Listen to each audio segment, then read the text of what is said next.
Another bridge.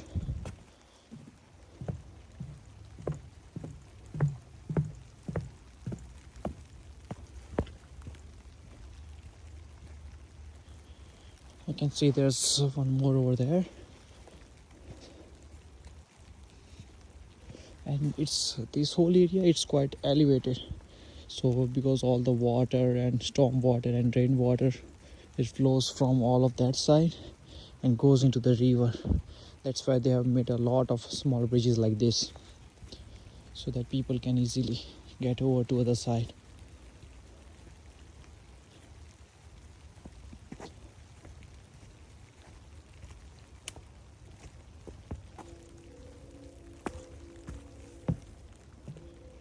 I can hear train, so there might be a railway line nearby.